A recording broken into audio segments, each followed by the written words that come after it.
My parents own their house because of me. That's the first thing you need to know because it's the reason everything played out the way it did. I'm Dwayne, 31. My brother Damien is 34. Our dad Ambrose worked warehouse jobs his whole life, never saved a dime.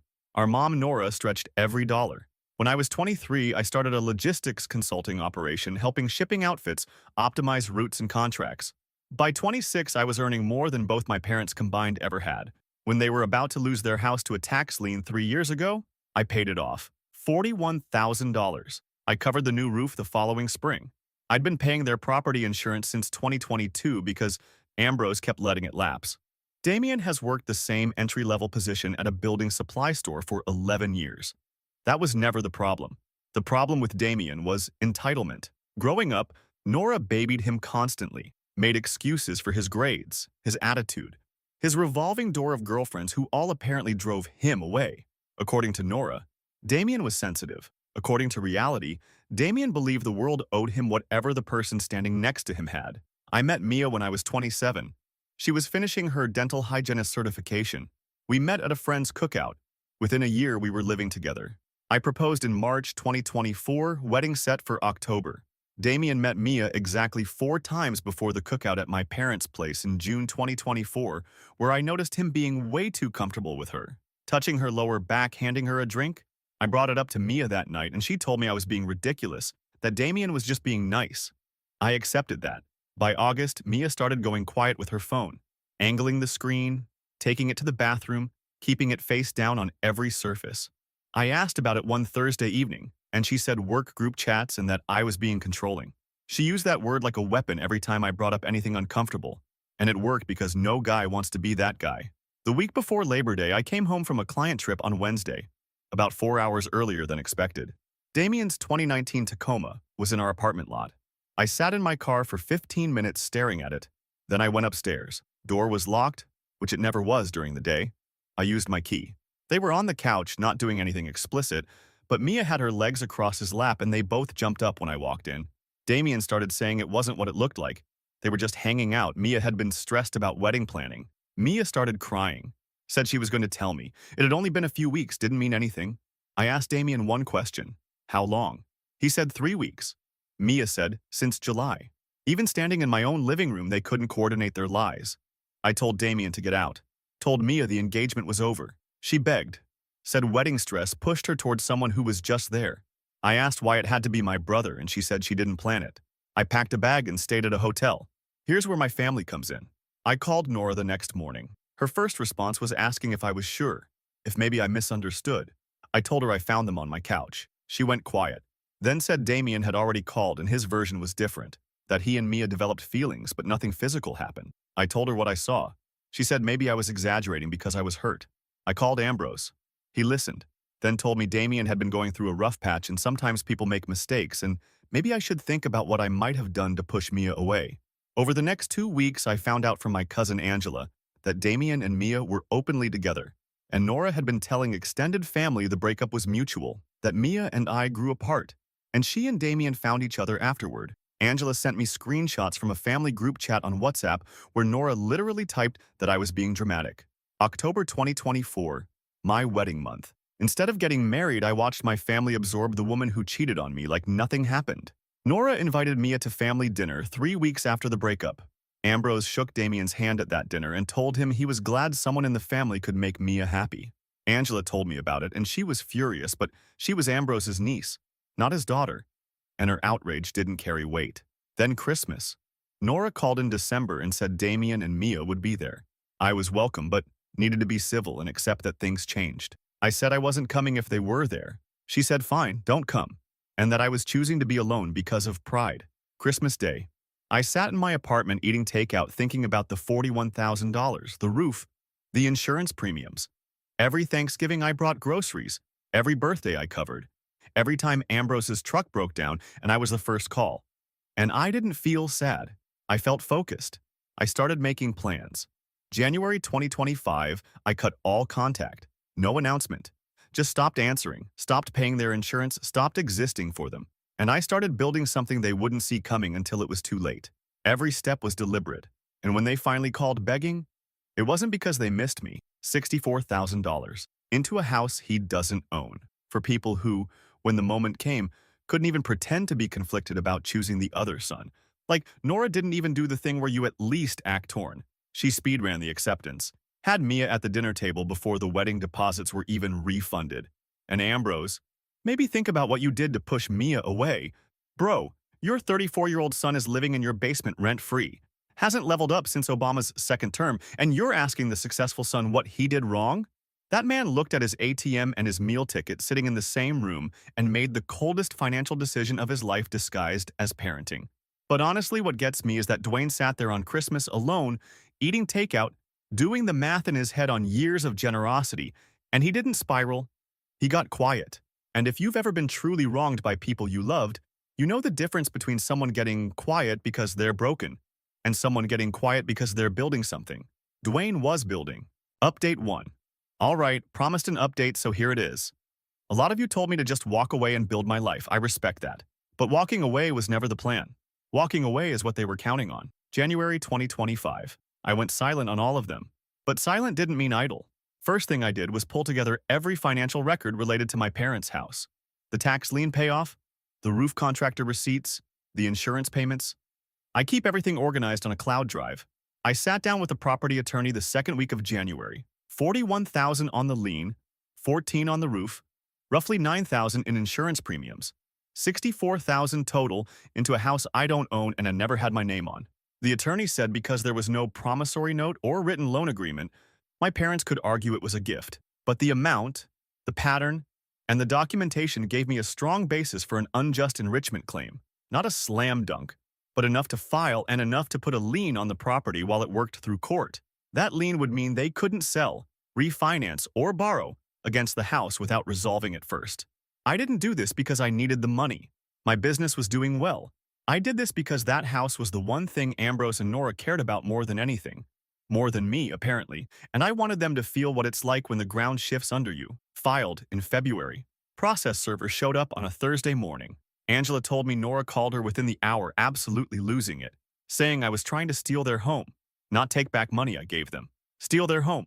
Ambrose called me that same day. First contact since Christmas. No apology, no asking how I was.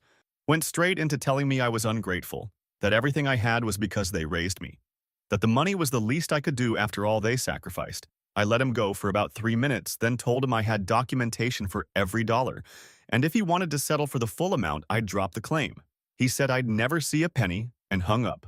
Here's where it gets complicated. What I didn't mention before is that Damien had been living in my parents' basement since 2021. Free rent, free utilities, free meals upstairs. That arrangement worked as long as the house was stable. But with a lien on the property and a court fight coming, Nora and Ambrose started panicking about money. And when Nora panics, she squeezes whoever is closest. By late February, Nora was demanding Damien start paying rent. Not a lot, but something. Because they needed a legal fund. Damien, who has never paid rent and makes maybe $38,000 a year, did not take this well. He told Nora the whole situation was my fault, and she should be pressuring me to drop the case, not charging him for a basement he'd used for free for 4 years. Nora told him maybe if he hadn't gotten involved with Mia, none of this would be happening. That was the first time anyone in my family acknowledged out loud that what Damien did was actually a problem. But it gets better.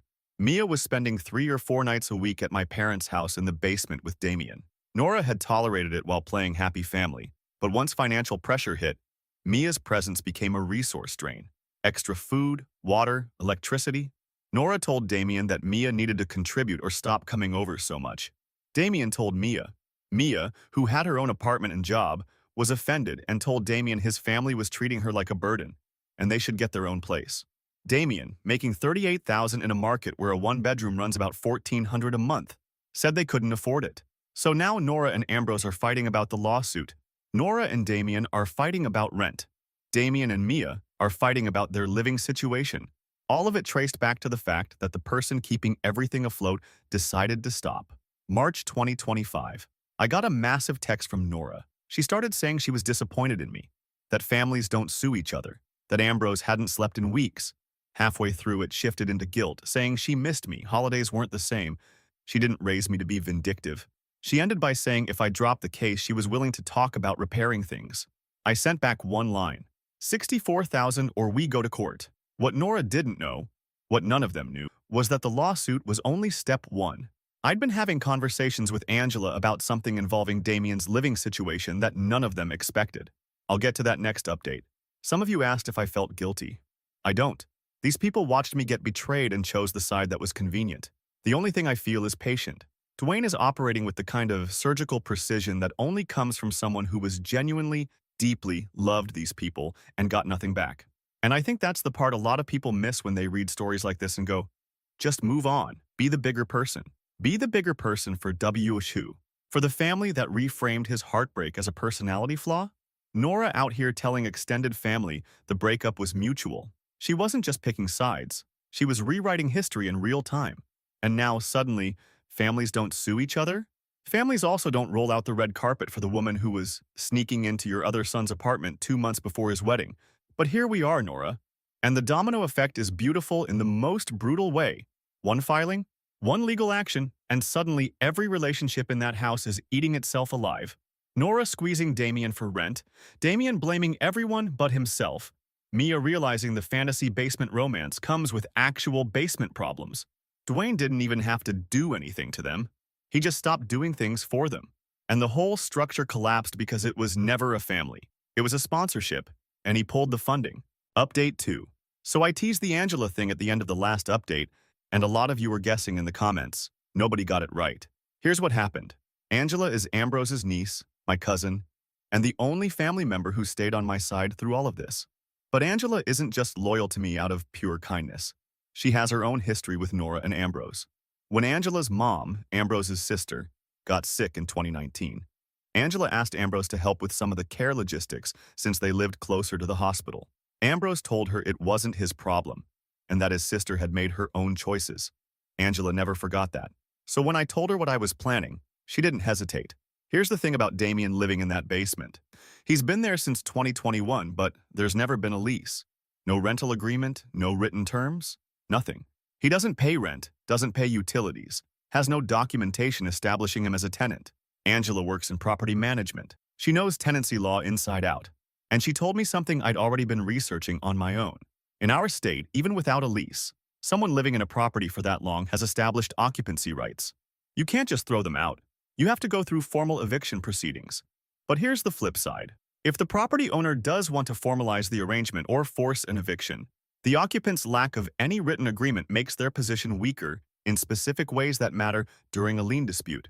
I'm going to be honest, the legal details get complicated, and I don't fully understand all of it myself. What I do understand is what my attorney explained in plain terms. Because my unjust enrichment lien was on the property, and because Damien was an undocumented occupant with no lease, I could petition the court to include his occupancy as part of the property evaluation. Basically, argue that his free living arrangement was an ongoing benefit my parents were providing using a house that my money kept from being seized. My attorney said it would complicate things for them significantly because now they'd have to either formalize Damien's tenancy and charge him market rent or evict him to simplify the property's financial picture for the court. I filed the amended claim in mid-March, and that's when everything really started falling apart. Nora called Angela before she even called me. She was frantic, saying I was now trying to get Damien kicked out of the house on top of everything else. Angela played it neutral, said she didn't know the details, said I hadn't told her anything. Nora bought it because Nora has always underestimated Angela. Then Ambrose showed up at my apartment. No call, no text, just showed up on a Saturday afternoon. I opened the door and he stood there looking like he hadn't slept in days. He started by telling me this had gone too far, that I was tearing the family apart over a girl. Over a girl, that's what he called it. Not over the fact that my brother slept with my fiancée. Not over the fact that they chose him. Over a girl. I told him that it stopped being about Mia a long time ago and that this was about the fact that I bankrolled their lives and they repaid me by spitting in my face. He said I was keeping score, and that family doesn't keep score.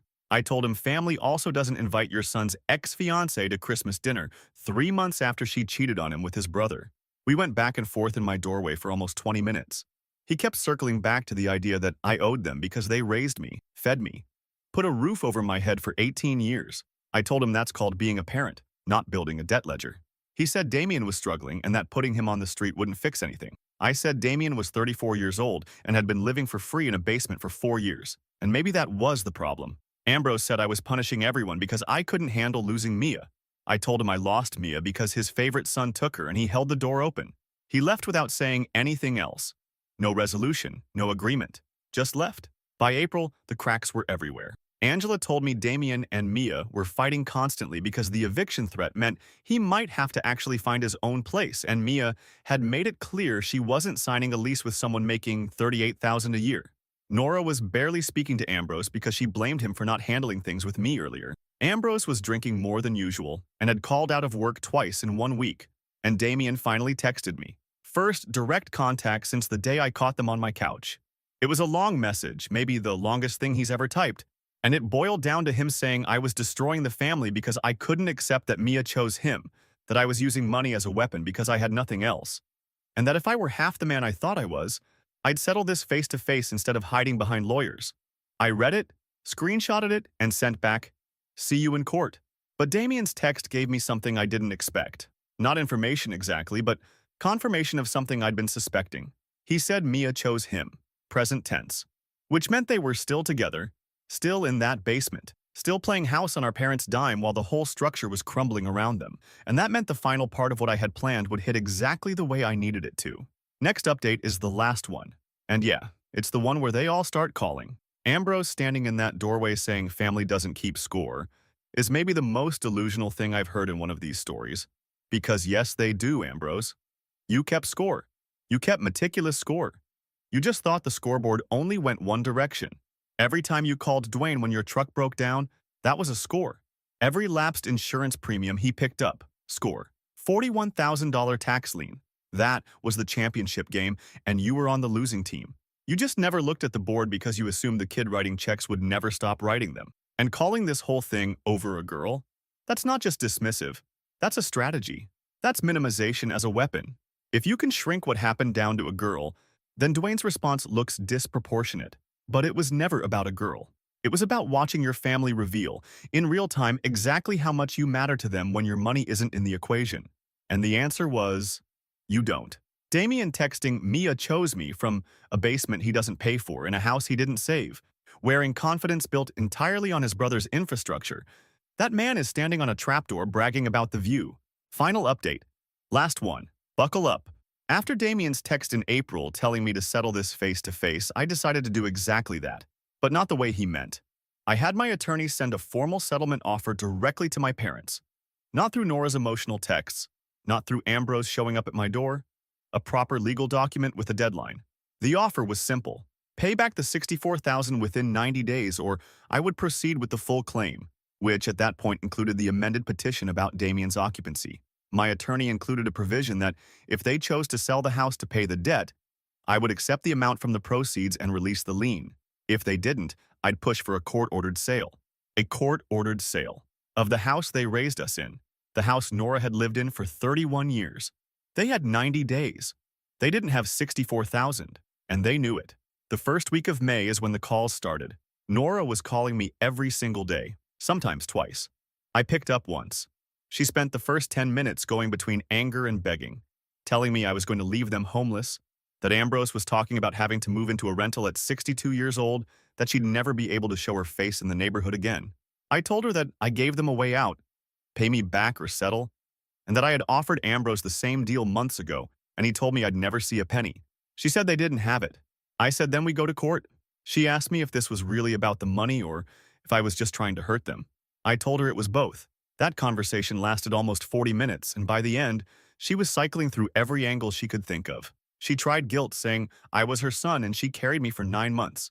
She tried bargaining, offering to pay $500 a month until the debt was cleared, which at that rate would take over 10 years. She tried turning it around, saying I was the one who offered to help with the house and nobody forced me. I told her she was right. Nobody forced me, and nobody forced them to pick my brother over me either. But here we are. Ambrose never called. Too proud. But Angela told me he'd been talking to his coworkers about possibly taking a second job. He was 62. That information didn't make me feel good exactly, but it didn't make me pull back either. Now here's the part I've been building to. Mid-May, Damien and Mia broke up. Not because of anything dramatic, because of math. Mia had spent months watching Damien fail to produce any kind of plan for their future. No savings, no apartment hunt, no career advancement, she told him, according to what Angela overheard at a family gathering Mia still attended. That she didn't leave one brother just to downgrade her life. Let that sink in. She literally told him she downgraded. Angela said Damien didn't even argue. He just sat there. Mia moved out of the rotation of staying at the basement and went back to her own apartment full-time. Within 2 weeks, she'd unfollowed everyone in the family on social media. So Damien lost the girl he blew up my engagement for, the girl my parents chose over me. Gone. And she didn't leave because I did anything to her or contacted her or schemed against her. She left because Damien is exactly who he's always been. A guy with no drive living in his parents' basement, and once the safety net I provided was gone, there was nothing left to make that arrangement look acceptable. Damien texted me again after the breakup. Different tone this time. No more talk about being the better man. He said I'd ruined his life. I'd taken away the family's stability, put the house at risk, and driven Mia away because she couldn't handle the stress. Everything was still my fault in his version. I told him that Mia left because he had nothing to offer, and that the stress didn't create that problem. It just revealed it. He didn't respond. Late May, Nora sent me a message through Angela because I'd stopped picking up. She said they'd talked to a real estate agent. They were considering selling the house to pay off my claim and downsizing into an apartment. She said Ambrose had agreed but wasn't speaking to anyone about it. She asked if I would drop the case if they committed to paying me back through the sale. I told Angela to tell her yes. If they sold and paid the full amount, I'd release everything. The calls kept coming through June. Nora, mostly. Sometimes just voicemails asking me to please talk to her, that I was all she had left now that Damien was barely functional and Mia was gone. She actually said that. You're all we have left. The same woman who told me not to come to Christmas because my pride was the problem. They listed the house the first week of July. I want to end this by going back to something Ambrose said to me the day he showed up at my apartment. He told me family doesn't keep score. And maybe he's right. Maybe healthy families don't. But healthy families also don't watch one son destroy another and then set a place at the table for the person who helped him do it. They kept score every single day I was paying their bills and keeping their house standing. They just didn't realize the balance was going to come due. I don't feel guilty. I don't feel healed. I don't feel at peace. I feel like I did exactly what I planned to do and it worked. That's enough for me. Thanks for reading all of this. I'm done updating. I didn't leave one brother just to downgrade my life. Mia said that to his face and Damien just sat there. Because what do you say? She's right. She is right. And that's the most devastating part of this entire story. Not the lawsuit, not the house, not the lien. It's that Mia was never in love with Damien. She was in love with the lifestyle that Dwayne's money had built around Damien. The basement was tolerable when the house was paid off and stable, and there was a functioning family upstairs pretending everything was fine. Take away the financial safety net and what was Damien? A 34-year-old making $38,000 a year with no savings, no plan, and a mother who just started charging him rent for the first time in his adult life. Mia didn't leave because of stress. Mia left because the illusion ran out. Dwayne didn't have to sabotage that relationship. He just stopped subsidizing it. And Nora calling to say, "You're all we have left." I need everyone to understand the audacity of that sentence. You had him. You had him the whole time. He was right there, writing checks and fixing roofs and showing up for every holiday with grocery bags. And you looked at him, looked at the son who betrayed him, and said, "Be civil." You chose comfort over your own child, and now you're calling him because the comfort is gone and the child is all that's left. That's not reconciliation, that's a withdrawal from an account you already emptied. Dwayne said something at the end that I think is going to stick with me for a long time. He said he doesn't feel guilty, doesn't feel healed, doesn't feel at peace. He feels like he did what he planned, and it worked. And people are going to read that and say it's cold, that he should feel something more, that revenge doesn't fix the wound. And maybe they're right. But I think the reason Dwayne feels nothing is because he already did all his feeling. He felt it Christmas Day eating takeout alone. He felt it when his dad said, "What did you do to push Mia away?" He felt it when Nora typed, "He's being dramatic" in a group chat. All the grief and rage and heartbreak already happened. What came after wasn't emotion, it was engineering. And I don't know if that's healthy. I don't know if Dwayne is going to wake up in 5 years and feel the weight of all this. But I know one thing. Every single person in that family made a calculation about what Dwayne was worth to them. And every single one of them got the math wrong. And he made them show their work.